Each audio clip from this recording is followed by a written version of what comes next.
So the interesting thing was the management inside of CTB wanted to, in their mind in Milford is chore time means chicken. Okay, chicken's king. It's kind of, again, back to that chicken pig kind of thing. Um, Chicken's king, or chore time's chicken, chicken's king, kind of, and eggs.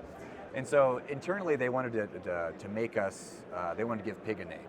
And in any organization, if you don't separate the two, like the chickens will always get the favor. They will always get the budget money. They will always get this. And so they needed to separate it, so they created a division called PigTek.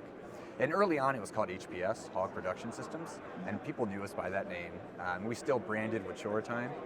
And what helped us the most was we bought a company called Staco. Staco is a company on the East Coast. They made pig feeders, like stainless steel pig feeders. And they were really renowned. They were some of the best feeders in the market.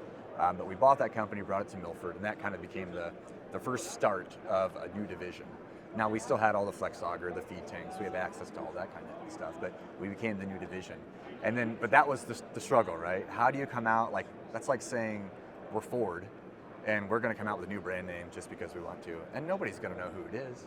So for years, we kind of struggled with, we would buy companies, and we created this PigTek name. And early on, we were teal. It was an ugly teal color. And actually, drive around Washington County, you'll see these ugly PigTek stickers. And I'm sorry, I really apologize about that. But they're actually chore time bins. These guys would get these bins on their site, and they'd look at like the integrator or the builders and go, what is this? We don't want, I wanted the chore time bin. Yeah. My grandpa had chore time. They want that logo on their bin.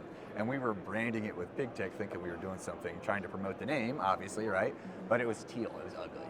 And so we went through a whole saga of trying to, we bought companies. We got into ESF real heavy, electronic sow feeding in Europe. We have sister companies that we have in Europe that we brought some of that technology over under PigTek.